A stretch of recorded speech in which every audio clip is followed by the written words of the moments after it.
Arena Hero. This is David from Unison Games Cafe. You are watching this video because you are either a loyal subscriber to our YouTube channel, of which we thank you, or you scanned the QR code on the back of your custom starter deck. Either way, this video is meant to inform you of this deck's contents, some strategy on how to play it, and ways to upgrade it with cards you've purchased from your local game store or that you have in your collection. In this video, we'll be discussing the Wizard. You're a wizard. Class. As you can see here, this is Kano, the Dracai of Aether.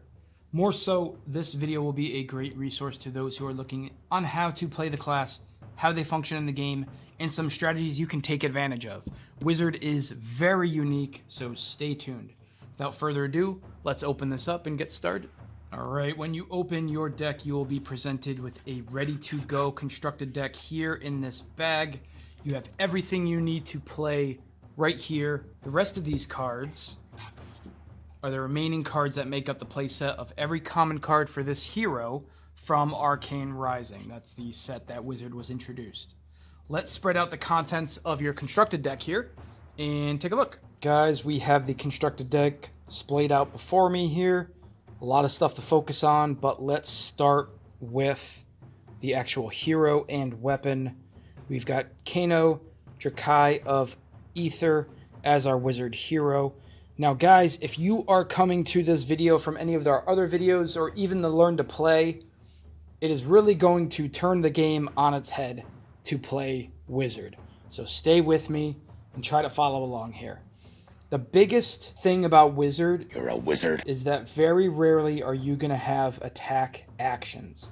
So with any of the other heroes, you're going to be used to actually attacking with either the weapon or some sort of card that says attack action, going to the chain, having a defense phase, having reaction phase back and forth, and then resolving to damage calculation. Wizard, more so than any other class, all of the damage that the wizard does is going to be arcane damage. So your opponent is going to need some sort of null rune or arcane barrier equipment to defend. Any of the shields on the bottom of their cards aren't really going to matter against anything that the wizard does. So a lot of what the wizard does also goes through Kano's ability. You will notice as an instant, so that means when you have priority on either person's turn, you can use this. Pay 3, look at the top card of your deck. If it's a non-attack action card, you can banish it. If you do, you can play it as it was an instant. So, let's say you've got your deck here, and let's say your opponent is attacking with something. They've pitched some cards from their hand for resources, and it is past your defense step, and they have maybe one card in their hand, and now you're on to reactions, where you have priority now. You can play either a defense reaction or an instant. Let's say you use this instant. You pay 3 by pitching any blue card from your hand, pay 3, and you look at the top card of your deck. If it's a non-attack action card, which all of your wizard actions will be, if it is any non-attack action card, which it is, you can play it as an instant. So because you played or activated an ability, you retain priority. In theory, during your opponent's turn, we're in the reaction step, you could then play this as an instant, which does 3 arcane damage to the opposing hero. So you're catching your opponent in a situation where they have attacked with a card, that's 1 card out of their hand. They've probably pitched something to pay for it, that's 2 cards out of their hand. So they might only have a couple cards in their hand to use as resources to put into any arcane barrier they might have. Now, something like Aether Flare says deal 3 damage to target hero. The next card you play this turn with an effect that deals arcane damage instead deals that much arcane damage plus X, where X is the damage dealt by Aether Flare. Now, you would have had to pay 1. Just because it's an instant doesn't mean it's free. You still had to pay 1. You had to pay 3 here. So it is resource intensive, but we are on our opponent's turn. Let's say this 3 damage goes unabated to your opponent. Again, we are in our opponent's turn. This does 3 damage. It is going to increase the next damage. Let's say you pitch another blue card because you had to pay for this Aether Flare, right? So you've got 2 resources left. Pitch another card, whether it's red, whether it's whatever. You've only used 1 card because of the blue.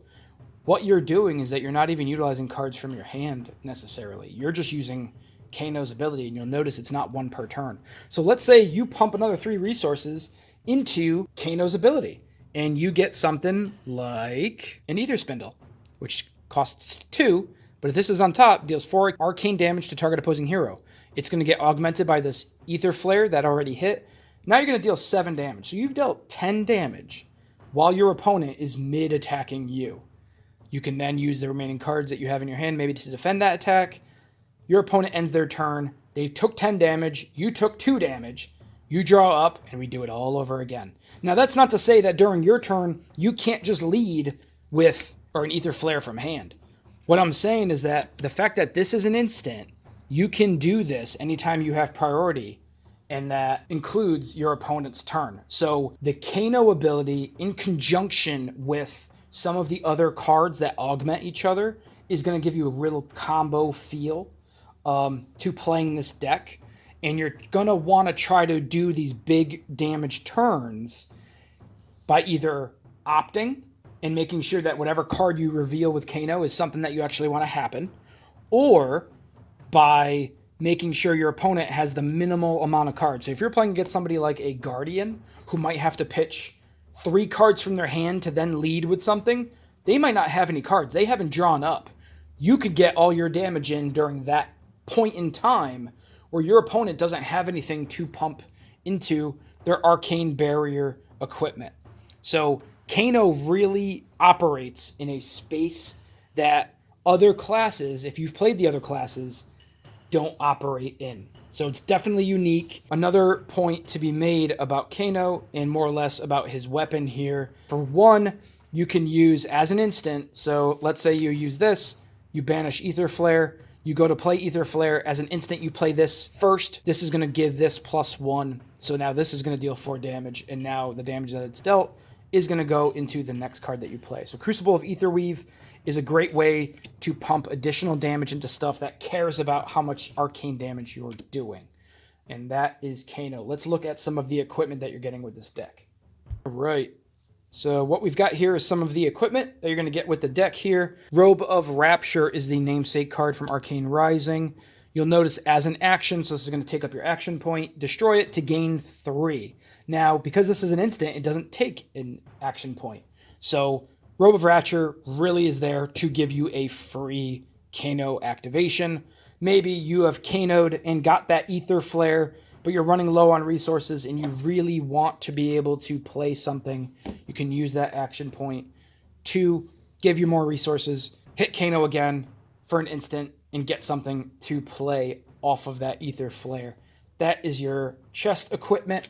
Into the arm equipment, you've got Iron Rock Gauntlets and No Room Gloves. With all of these shenanigans, you're probably going to need the Iron Rock Gloves to actually defend so that you can keep some of the cards in your hand. In your leg slot, you've got some more Iron Rot and the Mage Master Boots. You can pay 1 to destroy Mage Master Boots, the next non-attack action card, which is pretty much everything in your deck. You play this turn, gets go again. So great way to be able to lead during your turn with something like the Aether Flare right into a card that you know is going to benefit from this additional damage. Mage Master Boots is really good in this deck. And then in our head slot, we've got a couple choice, depending on how you want to play this deck. As an instant, Hope Merchant's Hood allows you to shuffle cards from your hand back into your deck and draw that many cards. Hopefully you get something better. And then Talismanic Lens, which I think is a little bit more of a popular choice, lets you opt to. It's a slam dunk for Kano. Opt to, see what's on top of your deck. Make sure what is on top of your deck is what you want to Kano. As an instant, you can play it during your opponent's turn. Super good card for Kano and utilizing his ability. Let's take a look at some of the unique cards in the constructed deck.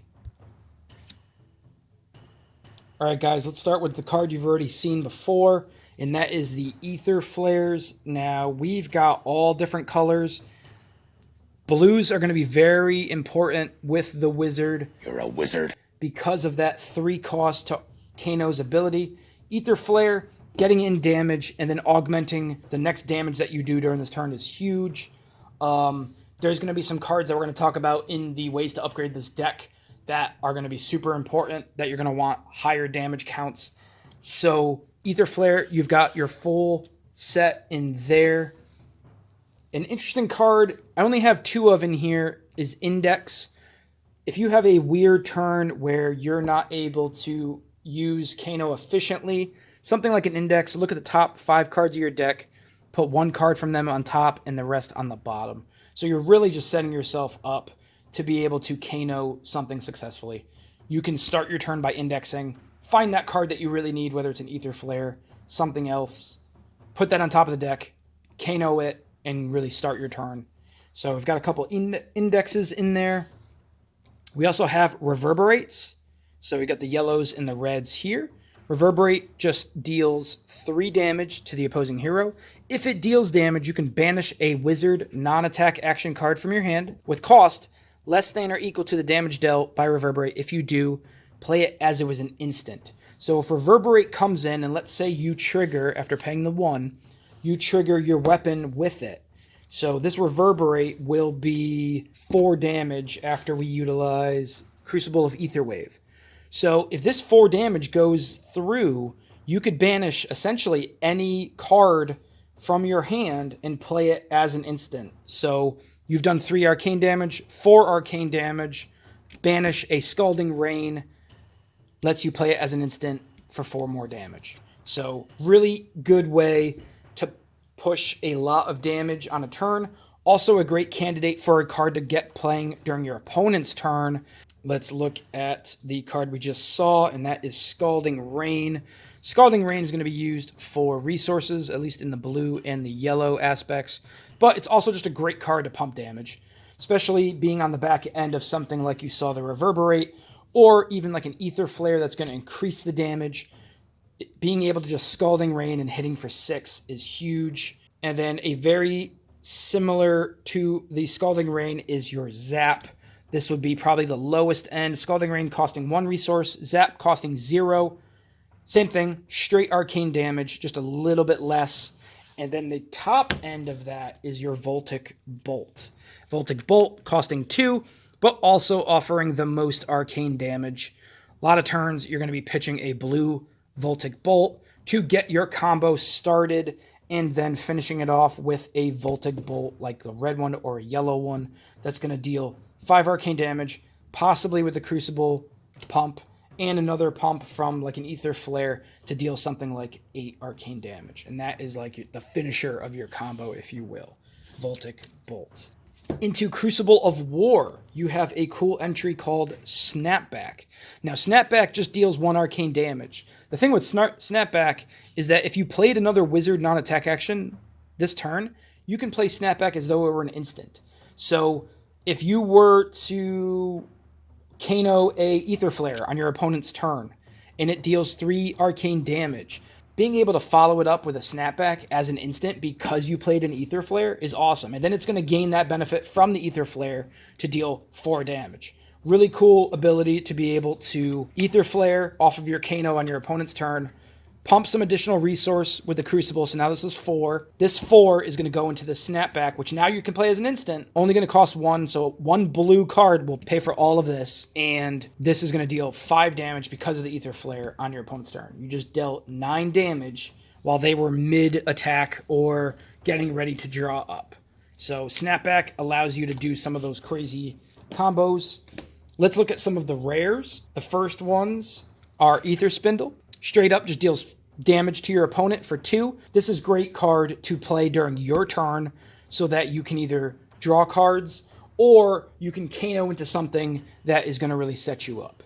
Also a great candidate to Kano on your opponent's turn. Let you opt to see if there's something else that you can Kano that's going to push more damage during your opponent's turn. That is Aether Spindle. And then one of the more popular cards that you're going to see, and that's why we've got a bunch of them in the rare slot, is Stir the Aetherwinds. You may play your next wizard non-attack action card this turn as though it were an instant, and if it has an effect that deals arcane damage, it does it +3. So a great ability to Stir the Aetherwinds into a Aether Flare that is now an instant. So we've used our action point for Stir the Aetherwinds. pitched a blue to pay for it, using that remaining blue to play this Aether Flare that now is going to deal 6 arcane damage. And God forbid that it actually hits and hits for 6 damage, and then following it up with something that is also an instant because you played a wizard. You're a wizard. Snapback that now gets +6 from the Aether Flare. That does 1 itself, is now 6 and 7 damage, is 13 damage with just these 3 cards, all arcane damage. These are some of the combos that you're going to be looking toward trying to accomplish either on your opponent's turn or even during your turn, really setting your opponent back so that they don't have many resources. Because if you can get them to pay for all of their arcane barrier during your turn, before they draw up during their turn, you're going to draw up at the end of yours. So you'll have some Kano targets and some resources and cards to play during your opponent's turn when they have no cards in their hand to defend with. So you can really push some crazy damage. And more so if you're playing Blitz and you have lower health totals, you're going to notice that you can really threaten lethal damage pretty quickly. Another thing to notice that we haven't talked about earlier is that Kano is one of the only heroes to have less life. So the adult version has 30, where all of them have 40, and the young version has 15 as opposed to 20. So something to keep in mind, that you are a tad bit frail. Last but not least, we've got from Arcane Rising a single Absorb an Ether as a defense reaction. The next card you play this turn with an effect that deals arcane damage deals that much damage +2. Again, a great target to be able to defend, pay the 1, use the remaining 2 to pump into a Kano to get some sort of effect, and that's going to be +2 when you do so. And then our offering from Crucible of War is Cindering Foresight. Cindering Foresight costs 0. If it's not your turn, you can play it as an instant. So this can set up a lot of cool combos. The next card you play this turn with an effect that deals arcane damage, deals that much arcane damage +1, and you opt 2. So for free, on your opponent's turn, you can pump the next arcane damage you want to do, opt 2, see if there's something that you want to Kano, put that on top, Kano it, and it's going to be +1 damage because of the Cindering Foresight. Also sets you up to do things like Snapback because you already played a wizard action as an instant. Keep those instants going. Again, instants do not cost action points. All right, guys, let's talk about ways to upgrade this deck. I'm going to make 2 suggestions as to really good cards to add to this deck. Realistically, a lot of the Majestics and Super Rares for Wizard are super good because Wizard is such a unique play style that all of them really hone in on what they're trying to do. The Kano specializations are a no-brainer. They just push more damage, and they're great gotcha cards to show off the top of the deck. If you're looking for a little RNG, meaning like a random number generator, meaning randomness, to your deck, Kano is great because sometimes you just fall into really crazy combos. But one of the best cards, I believe, to play with this deck is Forked Lightning, which is a super rare out of Arcane Rising. Forked Lightning simply just reads, deal 2 arcane damage to a target hero, deal 2 arcane damage to target hero. There's 2 instances of that damage. So things that augment damage, like we've said, Aether Flare, is going to pump both of those instances. So if you Aether Flare for 5, and then you Forked Lightning on the back of that, 5 plus those 2, you're going to have 2 instances of deal 7 damage, which is typically going to be a death knell for any hero that you're playing against. So super, super good card. The probably best finisher for the Wizard. I already talked about some of the specializations like Blazing Ether being really good, but if you're looking toward Crucible of War for a really cool card, Gaze the Ages is super good from Crucible of War. It's blue, so it gives you resources for Kano. It costs 0. It's an action. Gives you the ability to opt to. If you've played already another Wizard non-attack action card this turn, you can put the Gaze the Ages back into your hand as it resolves, allowing you to do it again. So you're going to find the ability to play a Gaze the Ages in between certain instants. A lot of times you can Kano to start your turn, play something off of the Kano, then use your actual action point to opt, setting up another Kano trigger. But as Gaze resolves, it's going to go back to your hand. Now you can pitch it to use for resource to pay for that second Kano trigger. Gaze the Ages does everything you want. It opts. It pays for cards and Kano's ability, and it goes back into your hand. So it's the gift that keeps on giving. Gaze the Ages is a great way to upgrade this deck. Those are a few of the cards I would be on the lookout for from your local game store, or head to www.unisongamescafe.com, see if we have them in stock. Other than that, this has been the starter strategy video for Wizard. You're a wizard. Specifically, Kano. Be sure to like and subscribe to our YouTube channel for more Flesh and Blood content, and we'll see you in the arena.